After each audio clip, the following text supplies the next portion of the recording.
เขาจะตัวที่เราวินามาพาลีกับตัวงานเจอดีเนี่ยที่งานเลยดูเลยใช่ไหม Baby pigeon, goo goo goo goo goo goo goo. Baby pigeon, goo goo goo goo goo goo.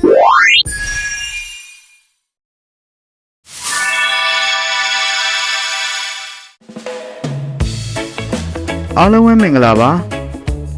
ဒီနေ့မှာတော့ကျွန်တော်မိမကကျွန်တော်ကိုတမော်ဒီထောင်းဆက်ဆက်လေးစားခြင်းနဲ့ပြောလို့ကျွန်တော်တို့တမော်ဒီထောင်းကျွေးဖို့လုပ်နေပါတယ်အခုအိမ်မှာတမော်ဒီထောင်းကိုအစာပလာတဲ့အစင်နဲ့ရှိနေတယ်ဆိုတော့တမော်ဒီထောင်းနဲ့တွဲပြီးတော့စားဖို့အတွက်ကျွန်တော်9ကြော်လေးနဲ့ပေါ့နော်9ကြော်လေးနဲ့ဆလတ်ရွက်လေးနဲ့မုတ်ဖက်လေးသွားဝဲနေရပဲဖြစ်ပါတယ်မိုးကတော့တဖွယ်ဖွယ်လေးနဲ့မိုးအေးလေးဖြစ်နေတာပေါ့နော်ချိုးလူတွေကတော့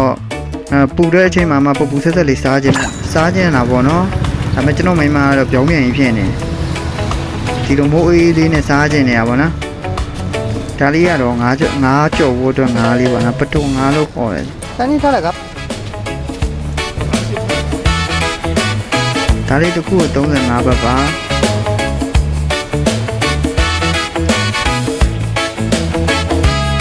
မုတ်ဖက်လေးတစ်ချင်းကိုကျွန်တော်ယူလိုက်ပါတယ်ခင်ဗျာဒီနှစ်ခုဆိုရင်ပတ်50လောက်ကျပါတယ်ဒါတော့ဝယ်ပြီးပါပြီကျွန်တော်ပြန်နေပါပြီ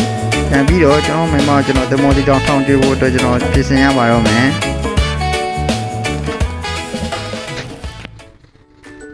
ဒါတော့တမော်တီတောင်ထောင်ဖို့ချစ်ပြီးသားတမော်တီပဲဖြစ်ပါတယ်ငယ်ဦးသီးစိမ့်လေးရဲ့ကျက်သူဖြူရဲ့ခင်းချင်းလေးကြီးရဲ့ပါပါတယ်ငါလည်းမဟုတ်ပဲတော့တွဲစားဖို့ပေါ့နော်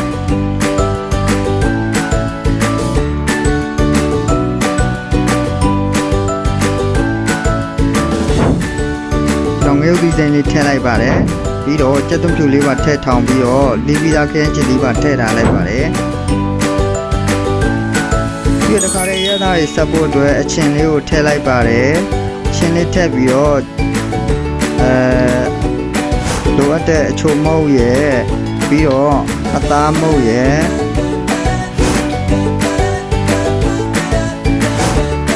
ပြီးတော့နောက်ထပ်ကျွန်တော်ပစုံထမ်းငန်းပြရေးလေးကိုထည့်လိုက်ပါတယ်ပြီးတဲ့အခါမှာတော့ကျွန်တော်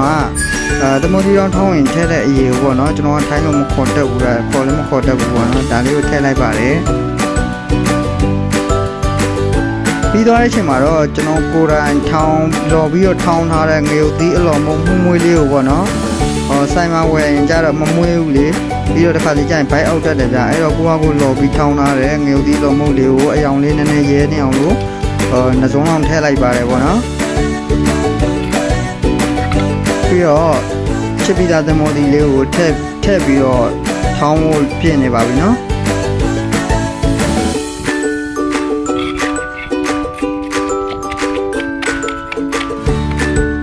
ဒါလေးကတော့ထောင်းပြီးသွားတဲ့သမော်ဒီထောင်းလေးရဲ့ဆက်လက်ရွက်နဲ့မုတ်ဖက်ရဲ့ပြီးတော့ကြောပြီးသား9ကြော်လေးပဲဖြစ်ပါတယ်စနေဖြစ်ပါပြီဒါကျွန်တော်ဒီနေ့စပြီးတော့ပြင်ဆင်နေပြီပေါ့နော်သူကဆလတ်နဲ့ထုတ်ပြီးစားခြင်းနဲ့ဆိုလို့ပေါ့နော်တနေ့ကုန်ပူစားနေတာကျွန်တော်လည်းနားကြီးလာလို့ကျွန်တော်လည်းလှုပ်ပေးလိုက်ရတာပေါ့နော်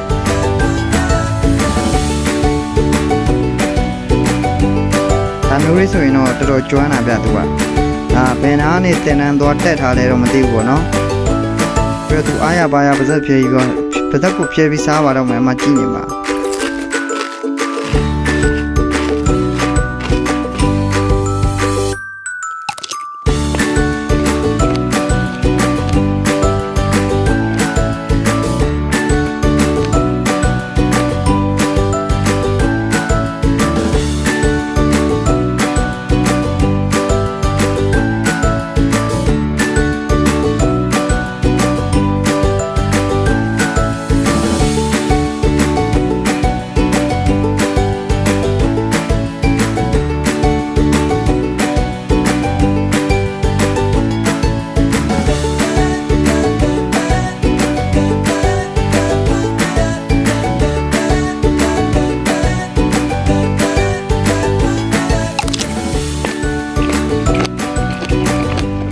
အားလုံးကိုကျေးဇူးတင်ပါတယ်နော်